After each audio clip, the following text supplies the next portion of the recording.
absolument ce que c'est que cette histoire de l'hydroxychloroquine. Alors, il y a deux choses à voir dedans. Donc, puisqu'il a semblé, depuis le début, qu'il fallait absolument... Le problème de l'hydroxychloroquine, c'est que ça empêchait le développement du remdesivir, qui est le médicament de Gilead. Alors, pour vous mettre en phase, ce médicament est un médicament qui avait été mis au point pour traiter des infections virales et qui avait été testé sur Ebola, dans des études non randomisées, hein, bien sûr, c'était pas, à l'époque, c'était pas la mode, et qui ne marchait pas.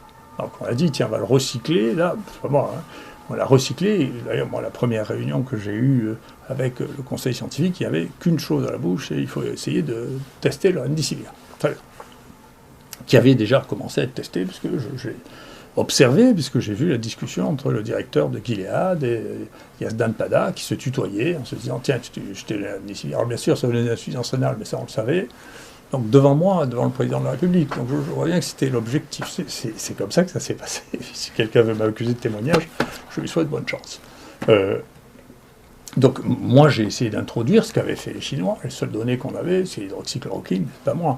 Après, que les gens aient essayé de faire croire que je peux avoir des rapports de conflit d'intérêts avec Sanofi, qui, au contraire, avec qui j'ai les plus grandes difficultés pour avoir l'acheminement de médicaments, c'est pas raisonnable. Et puis, il n'y a qu'à regarder, mon ami Maranaki, sous les recommandations de Xavier Bertrand, a fait des déclarations de transparence que vous avez entièrement, vous n'avez qu'à les regarder. D'accord. Mais cette affaire a fait soulever incontestablement cette espèce de fanatisme pro-Gilead et pro-remdesivir a fait soulever incontestablement des questions de savoir pourquoi est-ce que tout le monde veut faire du Gilead. Ça a amené à voir que le nombre de gens qui avaient reçu l'argent en nature ou en argent par Gilead est considérable. Moi c'est pareil, à peine ai-je parlé de l'hydroxychloroquine qu'un collègue m'a téléphoné la nuit, je finis par identifier que c'était, de manière anonyme, pour me menacer du pire si je ne retirais pas que l'hydroxychloroquine pouvait marcher avant le lundi à 8h du matin. Et donc après, je me suis rendu compte que c'est lui qui recevait le plus d'argent de Gilead. Alors peut-être que tout ça sont des coïncidences en France, hein, donc peut-être que tout ça sont des coïncidences.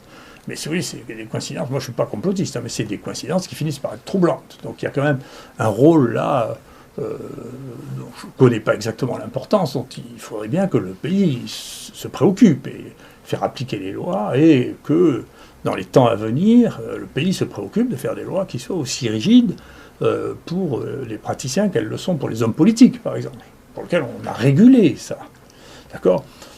Et donc, on voit que les conséquences de ça sont une colère considérable. Beaucoup de gens qui sont, d'ailleurs, des collègues qui sont en colère contre moi, sont dans cette situation, qui est facile à regarder hein, sur Eurofordoc, de gens qui ont reçu, y compris cette société, la Société de pathologie de l'âme infectieuse française, qui est subventionnée de manière très très élevée par Gilead.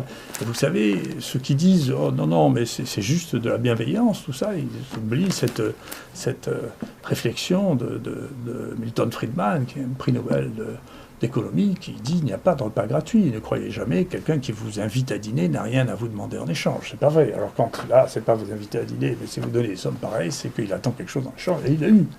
Parce que quand même, c'est une des choses les plus belles que j'ai vues dans ma vie, pour faire un film d'horreur. C'est que, vous voyez, ça, c'est un papier de Science du 23 octobre. C'est un journal américain, c'est le meilleur journal scientifique américain. Ils ne sont pas suspects quand même de ne pas aimer les produits américains. Et donc, ils disent, voilà, tous ces essais étaient très très importants. Tous ces essais, on sait depuis février que ça ne marche pas, le remdesivir. Mais là, c'est octobre. Hein. Ils disent, voilà, tous ces essais sont très importants parce qu'ils ont enfin montré que le remdesivir ne marchait pas quand même. Hein. Donc ça, c'est en octobre. Et en octobre, le même mois, la Commission européenne achète pour 1 milliard de remdesivir. On sait que ça ne marche pas. Et le remdesivir, pour mettre ça en perspective, c'est un produit qu'on donne par voie intraveineuse. Les voies intraveineuses pendant 10 jours, d'accord, ça donne au moins 5% de complications graves. Thrombose, peut-être encore plus dans cette maladie dans laquelle on a des troubles de la coagulation, septicémie. Alors, on ne fait pas une perfusion pour rien. La perfusion, c'est un acte agressif, en particulier si on ne fait pas une perfusion d'une demi-heure. On fait une perfusion pendant 10 jours, c'est un acte agressif. D'ailleurs, il y a une véritable question qu'on va poser au comité d'éthique, c'est est-ce qu'il est éthique de faire des placebos par perfusion, c'est-à-dire de mettre à quelqu'un une perfusion alors qu'on sait qu'il n'y a rien dedans, et qu'il prend des risques alors qu'il n'a aucun bénéfice à en tirer. C'est très grave de faire ça, puisqu'on sait que c'est dangereux. Et d'ailleurs, quand on regarde l'étude du New England qui disait que le remdesivir était un médicament merveilleux parce qu'il diminuait le temps d'hospitalisation, on voit qu'il y a 10% des gens qui avaient un placebo qui avaient des effets secondaires graves qui ont dû faire interrompre le traitement. Et donc, si le placebo était une pilule de talc, vous auriez 0 effet secondaire grave qui aurait fait arrêter le traitement. Donc ça veut dire qu'on a pris la responsabilité de perfuser des gens avec quelque chose dans lequel il n'y avait rien, mais le risque, simplement pour faire un essai, alors que vous n'auriez pas mis de perfusion du tout, pas mis de placebo du tout. Si vous mesurez juste la mort ou la charge virale, vous n'avez pas besoin de simulacre. Ce n'est pas des choses que les placebos modifient. C'est juste de l'adhésion à une espèce de mécanisme automatique qui a été imposé au fur et à mesure par l'industrie pharmaceutique. Et maintenant, juste après que tout le monde se soit mis d'accord sur le fait que le remdesivir ne sert à rien, eh bien, on reçoit du ministère de la Santé, du directeur général de la Santé, une lettre qui nous dit maintenant, vous pouvez utiliser le remdesivir quand vous voulez, c'est gratuit, on en a tant que vous voulez, vous pouvez donc mettre des perfusions pendant 10 jours avec un produit qui ne sert à rien et qu'on a acheté. Mais vous n'avez pas le droit d'utiliser l'hydroxychloroquine, qui est un médicament que 2 milliards de personnes ont pris dans leur vie et qui n'a pas donné d'effets secondaires, à part essentiellement des problèmes oculaires quand on prend ça pendant plus d'1 an. Donc, si vous voulez, il y a quand même là un problème de fond, qui est la raison pour laquelle nous, on a porté plainte, et puis j'irai jusqu'au bout. Il y a un autre problème que je veux comprendre, c'est pourquoi l'ANSM n'a pas donné l'autorisation de poursuivre l'essai Discovery qui avait été commencé, pour lequel l'INSERM recommandait qu'on reprenne l'essai Discovery, mais j'ai les documents qui montrent ça, alors qu'on avait compris qu'il n'y avait aucune toxicité. Donc, il y a un vrai problème de l'obsession du remdesivir qui a tourné une contre-obsession contre l'hydroxychloroquine et qui, nous, encore une fois, on a traité, je ne sais pas combien, maintenant 10 000 personnes avec l'hydroxychloroquine, on n'a rien vu du tout. Enfin, on le savait, il y a 2 milliards de gens avaient pris ça. Moi, j'ai pris la chloroquine quand j'étais petit en Afrique. Si d'ailleurs une espèce d'un de mes collègues dit c'est affreux, j'ai convaincu les Africains de prendre de l'hydroxychloroquine. Les Africains, d'abord, c'est honteux de penser que les Africains ne pensent pas par eux-mêmes. C'est les gens. Celui qui a dit ça n'a pas le niveau de Muyumbe, qui a à la fois éradiqué la variole dans son pays, découvert Ebola, qui maintenant est en prise, en lutte avec, parmi les plus grandes épidémies, le choléra, Ebola, qui est une star de la science mondiale. Il n'est pas du niveau de Mboup, qui a participé à la découverte et à la prise en charge de l'infection par HIV2 au Sénégal. Il n'a pas le niveau de publication de Cher Sortna, qui fait partie de notre unité au Sénégal.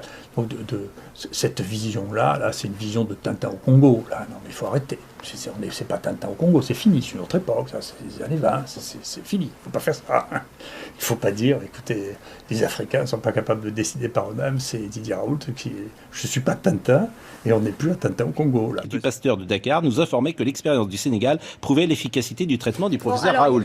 Il est...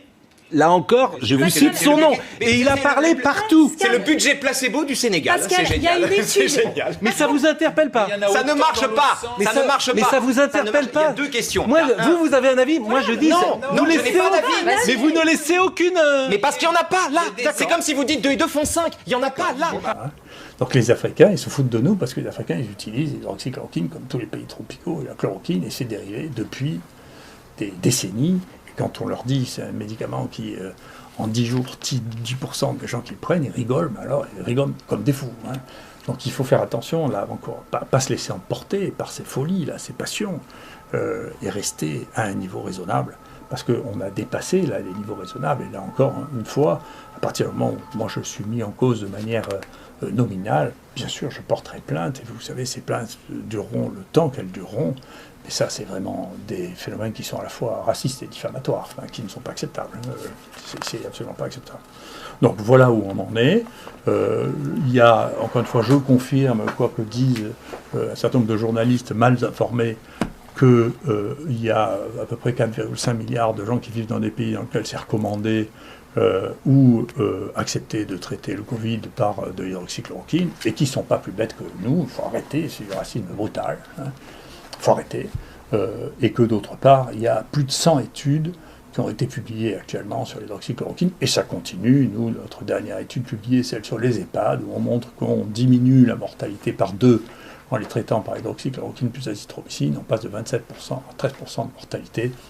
C'est publié, c'est online, tout le monde peut y accéder. Donc il faut arrêter les gens qui ne publient pas. Je suis, avec mon équipe, ceux qui publient le plus dans le domaine du Covid-19, de loin. Ceux qui sont derrière nous, l'équipe qui est derrière nous, c'est l'équipe des jeunes de RL qui est très dynamique, parce que cette histoire d'anosmie a bien entendu mobilisé les énergies et qu'ils représentent l'avenir. Ces gens sont jeunes, dynamiques, pleins de jus, et sans a priori, ils sont en train de découvrir une partie de l'atteinte des nerfs olfactifs, ce qui nous permettent de sentir les odeurs, et gustatifs, ce qui nous permettent de reconnaître les goûts. Ils font un travail magnifique et merveilleux. Et ils publient, bien sûr. La science, c'est pas de parler à la télévision. La science, c'est de faire des publications dans les meilleurs journaux. Et nous, je peux vous dire, on a publié dans tous les meilleurs journaux de maladies infectieuses. 100%. Donc, faut arrêter. Il y a ceux qui font de la science, ceux qui, à un moment ou à l'autre, s'autorisent ou pensent qu'ils ont une autorité qui les autorise à dire la science, mais la science ne se fait pas comme ça n'est pas la pratique scientifique, et ça n'est pas le temps scientifique. Le temps scientifique, il est sédimenté par la réalité de la production scientifique vérifiable, et pas autre chose.